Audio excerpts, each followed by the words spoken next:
I love Left 4 Dead 2. While I was only ever able to get into the game far past its heyday, it's suffice to say that in spite of its age, Left 4 Dead remains one of the greatest co-op games ever made. From the lovable cast of characters to the grungy, sick, destroyed world they live in, this game has lived rent-free in my mind ever since I picked it up. But with Valve having moved on to greener pastures, you may wonder, what new things are left to experience in this dead game? Though Valve may no longer have much to do with Left 4 Dead's development, make no mistake, the game is alive and well, with new experiences available for you to try out courtesy of its community. But which ones are worth the time and effort the most, and which ones are better off forgotten? That's what we're here to find out. This is Mudkip's Map Review.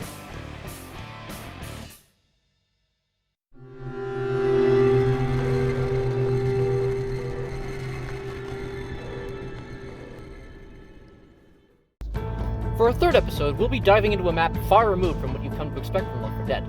Shipping out across the sea to jolly old England, Savannah 4 will face a new kind of nightmare in the Bloody Moors. What that nightmare entails, I'll leave as a surprise, but make no mistake, they're not free from the infected hordes yet. Not by a long shot. Our setting for this campaign specifically is the Yorkshire Moors of northern England. Far-flung farmland distant from civilization, though no less infested with zombies.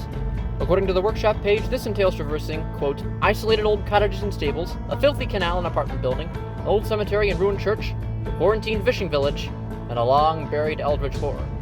How much of a horror is this really? Well, I'll be the judge of that. Spoiler, it's not the kind of horror you'd expect. Getting the campaign underway, we're already off to a good start. The unique setting makes itself evident right away with a landscape far removed from the cities, forests, and swamps you've come to expect from Left 4 Dead. This, combined with the amazing sounding custom music, helps set a tone that our survivors aren't in Kansas anymore, and are up against something unlike anything they've ever faced before. We're not getting rescued here, are we?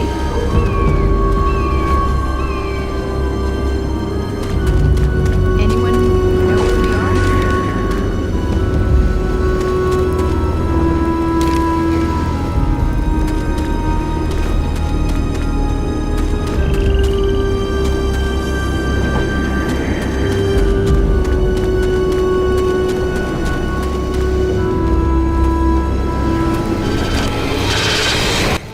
This only gains traction when we make our way to a besieged cottage nearby, and are met with full-on custom voice acting. Who's that? Got your back? Who's that? Get lost! Whoa! We're not coming out! While there are plenty of campaigns with custom-recorded radio chatter and occasional conversation with average Joes, I've never seen this done on a scale with professional-sounding voiceover that makes it even more believable that these are real people. But I'll be frank, all this pales in comparison to the real highlight of this campaign. Werewolf tanks!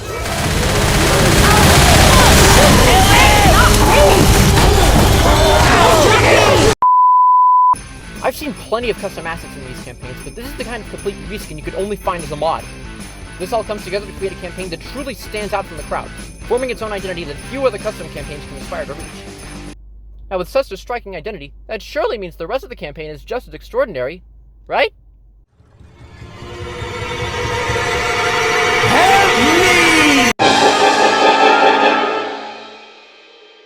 Now, the werewolf tanks are very amazing, and I imagine the devs are very proud of them. So proud of them, in fact, that they forget they're supposed to be boss-infected, fought sparingly, and show them off at every possible opportunity. This is not fun. It only gets worse the further the campaign goes on. Nowhere is this more evident than the final battle of the fishing village. Now, we need to escape on this boat moored at the dock, but in order to do that, we need to get the keys to it from this guy who wants us to get him some food. It's human flesh, big shocker. Typical get-the-thing finale, nothing out of the ordinary, except for the fact that we have to wade through a practical river of zombies to get to it, and then fight 2 werewolf tanks at once to get to the boat afterwards.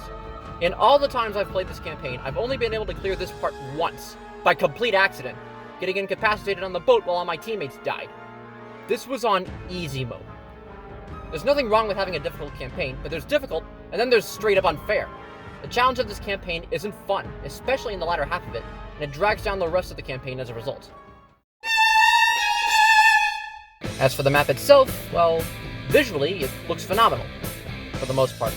This segment feels less like the den of a long-buried eldritch horror and more like something some guys slapped together in the hammer editor in a few minutes. Other than that, the developers captured the feeling of a northern England town very well. Each building and field is expertly crafted and feels like an actual place in Yorkshire, which is important when you look at how many other maps recycle the same looking building designs from the vanilla game. Design-wise, though, the map can feel very difficult to navigate at times. It's so dark! It fits the aesthetic, but it makes navigating the map a hassle for anyone with low brightness on their screens. The layout gets very cramped too in the later chapters, forcing our survivors through claustrophobic narrow corridors to pop out in disproportionately large rooms at the end, which once again drag down the rest of the campaign. Though at least it still has its fun moments.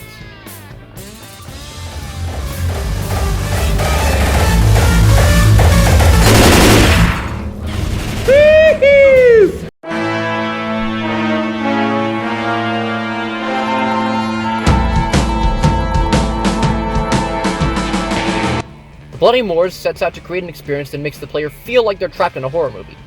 And while they succeed in this regard aesthetically, they kinda forget to balance that aesthetic with a fair experience along the way. While the first half of the campaign is a very spine-chilling experience that grips the player far better than any vanilla map, it all starts to fall apart when you get past Chapter 4, culminating in a finale that leaves the player more frustrated than terrified. If you're gonna play this map, play it with people that are experienced at the game, and in a difficulty that won't make you want to tear something apart and howl at the moon. With a 9 for Identity, a 3 for Challenge, and a 7 for Layout, I give this campaign a 19 out of 30. Until next time, I'm the good Mudkip, and stay legendary.